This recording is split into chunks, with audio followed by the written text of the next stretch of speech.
বাংলাদেশের হাসিনা সরকারের গোপন কুঠুরি আয়নাঘরের অন্ধকার অত্যাচারের হার হিম কাহিনীর কথা শোনাবো আপনাদের। একটা মিথ্যা তথ্য আয়নাঘর, কোথায় আয়নাঘর? তাকে আজকে দেখা দিয়ে বলতে হবে কোথায় আয়নাঘর। ঘুমের রহস্যটা কি সবকিছু মিলাই আমরা চাই এবং আমার স্বামীকে আমি ফেরত চাই, এটাই আমাদের মূল বক্তব্য।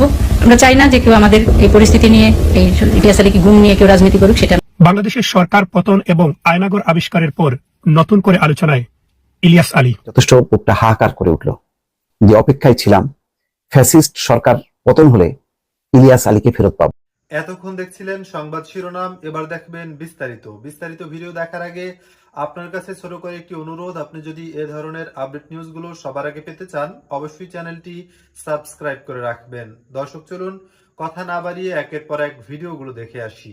দর্শক, আজকে একটা শিরোনাম দেখে যথেষ্ট বুকটা হাহাকার করে উঠল। শিরোনামটা হলো এই যে অপেক্ষায় ছিলাম ফ্যাসিস্ট সরকার পতন হলে ইলিয়াস আলীকে ফেরত পাবো। তাহসিনা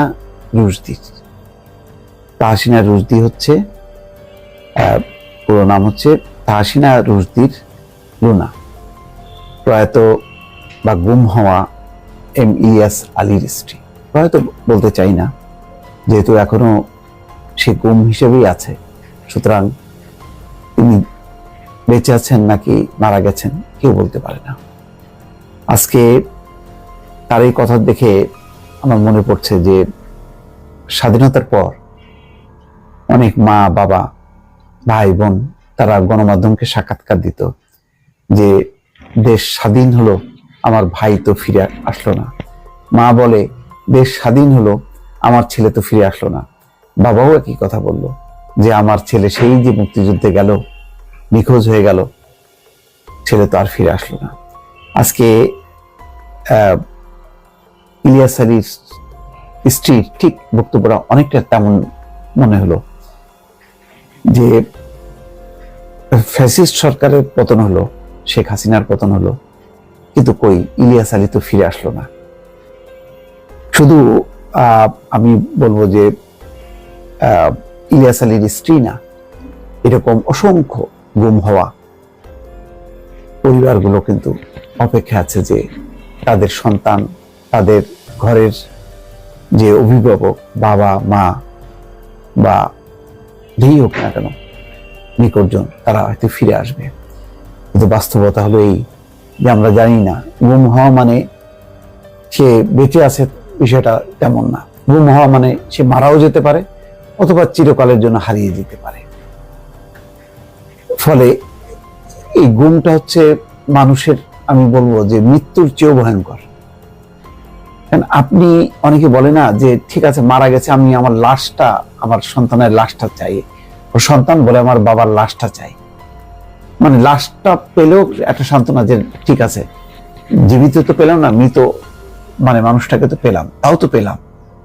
কিন্তু গুম হয়ে গেলে তো আপনি কিছুই পাচ্ছেন না। আপনি না জীবিত মানুষটাকে পাচ্ছেন না, মৃত মানুষটাকে পাচ্ছেন। আপনি শুধু কল্পনা করেন যে আপনার পরিবারের একজন নাই, মানে আপনি কি ধরে নেবেন?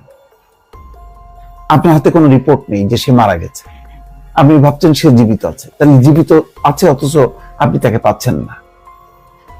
এইটা আসলে যেসব পরিবারে মানে গুম হয়নি, গুমের মধ্যে পড়েনি, তারা আসলে কেউ বুঝতে পারবে না। আমি হয়তো এক্সপ্লেন করতে পারলাম না, কিন্তু আমি চোখ বন্ধ করে আমি চিন্তা করি তখন আমি কিছুটা অনুভব করি, সেই অনুভূতিটা আপনাদের সামনে ব্যক্ত করলাম। দর্শক খেয়াল করেন, 15 বছরে কতজন গুম হয়েছে। ঠাট্টা করে বলতো, আমি অনেকবার দেখছি এই স্বরাষ্ট্রমন্ত্রী, এমনকি পররাষ্ট্রমন্ত্রী মোমেন আমার বলছে যে এরা হলো লোন করে আসলে পালায় গেছে, তারপরে হচ্ছে পরক্রিয়া করে পালায় গেছে, সংসারে অশান্তির কারণে পালায় গেছে। আবার মোমেন সর্বশেষ বলছিল যে ওরা হচ্ছে ইউরোপে মানে ভূমধ্য সাগর পাড়ি দিতে যেয়ে তারা মানে ডুবে মারা গেছে। মানে এক ধরনের তাচ্ছিল্য, উপেক্ষা। অথচ জাতিসংঘ বারবার বলছিল যে এই 165 জন না 67 জনের যে এদের ব্যাপারে রিপোর্ট দিতে, না সরকার সাপোর্ট করেনি। আজকে সেই গুম বিষয়ক কমিশন এখন আবার কাজ শুরু করছে। এখন কাজ শুরু করার পর আমি 3 মাসে আমি দেখলাম না যে খুব যে ঝটপট কোনো অগ্রগতি হয়েছে। মানে তেমন কিছু কিন্তু দেখা যাচ্ছে না। সেই কারণেই হয়তো কিছুটা দুঃখ বা আক্ষেপ করেই লুনা অর্থাৎ ইলিয়াস আলীর স্ত্রী বলছেন যে বাংলাদেশে গুমের সংস্কৃতি স্থায়ীভাবে বন্ধ করতে অন্তর্বর্তী সরকারকে প্রয়োজনীয় ব্যবস্থা নিতে হবে এই অনুরোধ করেছেন গুম হওয়া বিএনপি নেতা ইলিয়াস আলীর স্ত্রী তাহমিনা রুশদির লুনা। বিএনপি চেয়ারপারসনের এই উপদেষ্টা বলেন, আমরা অপেক্ষায় ছিলাম ফ্যাসিস্ট সরকার পতন হলে ইলিয়াস আলীকে ফেরত পাবো, কিন্তু বিভিন্নভাবে যোগাযোগ করে এখনো তার কোনো সন্ধান পাইনি। আরে মানে ছেলে বড় হয়ে গেছে, মানে স্ত্রী তারও বয়স হয়ে গেছে, মানে লুনার সন্তানরা তার বাবাকে পাচ্ছে না আর লুনা তার স্বামীকে পাচ্ছে না। চিন্তা করেন, দল থেকে যথেষ্ট পরিমাণ মর্যাদা দিয়েছে এবং আশা করবো যে নিশ্চয়ই আগামী দিনে লুনার পার্লামেন্টে তার মুখটা দেখবো আর কি, নিশ্চয়ই তাকে।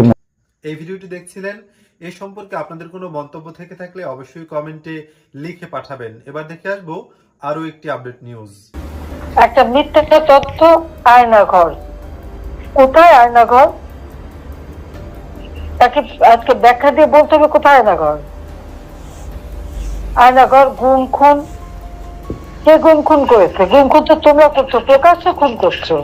ধরে গুম না, তোমরা প্রকাশ্য করছো, গুম খুনও করছো। একটা এলাকায় একটা খুন হলে কেউ বিচার চাইতে পারে না, থানা মামলা নেয় না। কত মানুষ হারিয়ে গেছে, কত শিশু হারিয়ে গেছে এই আন্দোলনে। বিভিন্ন সময় বিভিন্ন বয়সের ছেলে মেয়েদেরকে ব্যবহার করা হয়েছে, তো তাদের তো কোনো হদিশ পাওয়া যাচ্ছে না। তাহলে গুম খুন তো তোমরা নিজেরা করছো। আয়নাঘর কি? এখন গোটা বাংলাদেশটাকেই তো আয়নাঘর বানিয়ে ফেলেছো। সেই জবাবদিহি তো একদিন করতে হবে। হিন্দু নির্যাতনের দাবি করে বাংলাদেশে শান্তিরক্ষী পাঠানোর প্রস্তাবকে পশ্চিমবঙ্গ মুখ্যমন্ত্রী মমতা বন্দ্যোপাধ্যায়ের জ্ঞানের ঘাটতি বলছেন কূটনৈতিক বিশ্লেষকরা। তাদের মতে ভোটের মাঠে সুবিধা নিতে একের পর এক গুজব ও মনগড়া বক্তব্য দিয়ে দুই দেশের ঐতিহাসিক সম্পর্ক নষ্ট করছেন ভারতের রাজনীতিবিদরা, যা দীর্ঘমেয়াদে ঢাকা দিল্লির সম্পর্কে নেতিবাচক প্রভাব ফেলতে পারে। ছাত্র জনতার গণ অভ্যুত্থানে দেশ ছেড়ে ভারতে আশ্রয় নেন পতিত সরকারের সাবেক প্রধানমন্ত্রী শেখ হাসিনা। তখন থেকেই নানা ইস্যুতে দুই দেশের সম্পর্কে টানাপোড়েন। সংখ্যালঘু নির্যাতনের অভিযোগ তুলে সরব হয়ে ওঠে ভারতের গণমাধ্যম সহ সামাজিক যোগাযোগের প্ল্যাটফর্মগুলো। সবশেষ ইসকন নেতা চিন্ময় কৃষ্ণদাসের গ্রেপ্তার নিয়ে আগরতলায় বাংলাদেশের সহকারী হাইকমিশনে হামলার ঘটনা দুই দেশের রাষ্ট্রীয় সম্পর্কের বাইরে জনমনেও নেতিবাচক প্রভাব ফেলে। আজ আমরা চোখের সামনে দেখতে পাচ্ছি লাইভ টেলিভিশনে ভারত নীতিতে বাংলাদেশের দৃঢ় অবস্থানে নাখোশ মোদী সরকারের নেতারা। তারা বিজেপি নিয়ন্ত্রিত গণমাধ্যমে একের পর এক বিষেধগার করছেন ঢাকার বিরুদ্ধে।